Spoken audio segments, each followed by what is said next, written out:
નમસ્કાર વિદ્યાર્થી મિત્રો, આજે આપણે અભ્યાસ કરવાના છીએ ધોરણ 4 આસપાસ, જેનો 9મો એકમ છે બદલાતા કુટુંબો.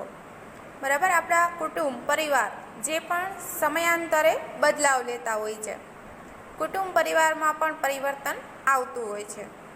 તો અહીં કેટલાક કુટુંબોના ચિત્રો છે. આ કુટુંબો કિરણ, સુમી અને દીપાલીના છે. આ ચિત્રોને આધારે વિવિધ જાણકારી મેળવીએ. તો સૌથી પહેલાં આપણે કિરણના કુટુંબ વિશે ભણીશું.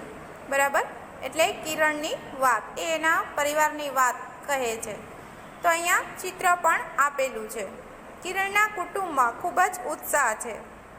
તેની નાની બહેન જન્મી છે. કિરણ અને તેનો પરિવાર ખુશ છે. બરાબર, અહીંયા આપણે જોઈએ છીએ તો ચિત્રમાં દેખાય છે કિરણની નાની બહેન જન્મી છે. અહીંયા એના દાદી બેઠા છે, અહીંયા એના પપ્પા છે અને એના મમ્મી પણ છે. તો એના ઘરે એની નાની બહેનનો જન્મ થાય છે, એટલે એના પરિવારમાં ખૂબ જ ઉત્સાહ દેખાતો હતો. અહીંયા પણ આપણે ચિત્રમાં જોઈ શકીએ છીએ એના મમ્મી છે, પપ્પા છે, એની નાની બહેન જે જન્મી છે એ છે, દાદી છે, એ હોસ્પિટલથી આવી રહ્યા છે. પછી અહીંયા ઘરે પણ પહોંચે છે. તો કિરણ એના દાદા છે એ ઘરે છે અને આ લોકો હોસ્પિટલથી આવે છે. એના મમ્મી, પપ્પા અને દાદી સાથે નાની બહેનને લઈને આવે છે. એટલે કિરણ પણ ઉત્સાહી છે, એની નાની બહેનને લેવા માટે સામે દોડે છે. આવું આપણે ચિત્રની અંદર જોઈ શકીએ છીએ. ચિત્ર જુઓ અને લખો. કિરણના કુટુંબમાં હવે કેટલા સભ્યો થયા? તો અહીંયા આપણે જોઈએ છીએ તો 1, 2, 3, 4, 5 અને 6 સભ્યો થયા. પહેલાં જ્યારે એની નાની બહેન ન હતી ત્યારે 5 સભ્યો હતા. હવે એના ઘરે નાની બહેનનો જન્મ થયો છે, એટલે એના કુટુંબમાં કુલ હવે 6 સભ્યો છે. એના પછી છે ચાલો વાત કરીએ. કિરણના કુટુંબમાં તેની નાની બહેન જન્મી. હવે તેના ઘરમાં કઈ કઈ બાબતોમાં ફેરફાર થશે?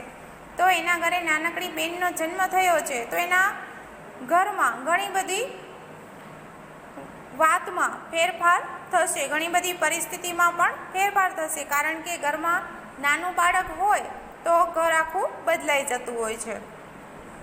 બરાબર, એના માટેની સુવિધાઓ કરવી પડે છે, એના માટે જમવાનું તૈયાર કરવું પડે, એને રમાડવું પડે.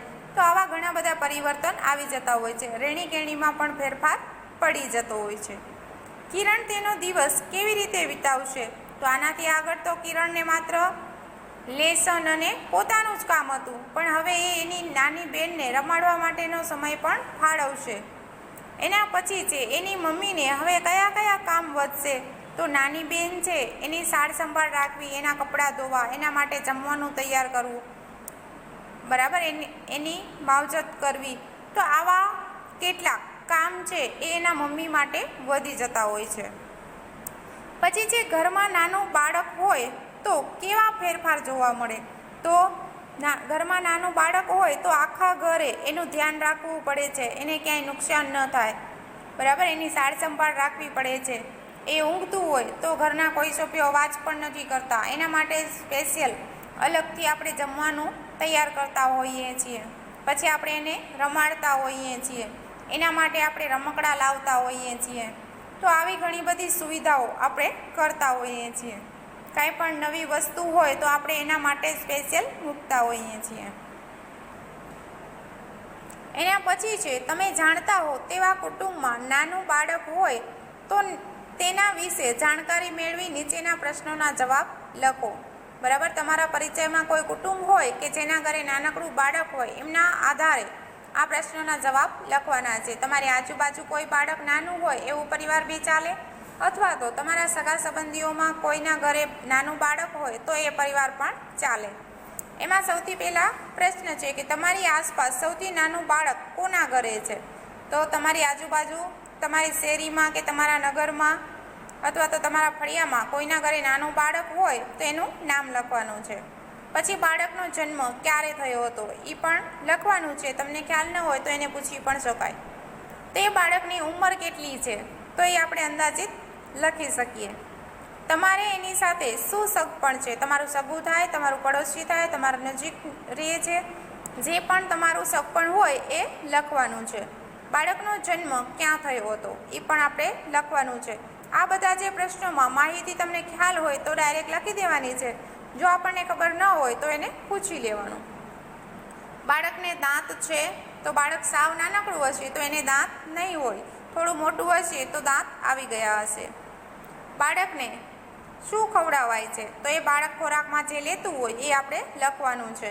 તે બાળકનું ચિત્ર દોરો કે ફોટોગ્રાફ ચોંટાડો. જો ચિત્ર દોરતા ફાવતું હોય તો આપણે ચિત્ર દોરી અને અહીંયા ચોંટાડવાનું છે અથવા તો અહીં ચિત્ર દોરી દેવાનું છે. જો આપણને દોરતા ન ફાવે તો આપણે એનો ફોટો પણ ચોંટાડી શકીએ છીએ.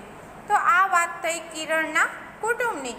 એના પછી આપણે આવે છે સુમીની વાત, જે આપણે એના પછીના વિડીયોમાં જોવાના છીએ. અત્યારે આપણે કિરણના કુટુંબની વાત કરી અને એના વિશેનો અભ્યાસ કર્યો. હવે આ જે પ્રશ્ન જવાબ છે એ તમારે તમારી ચોપડીમાં લખી દેવાના છે.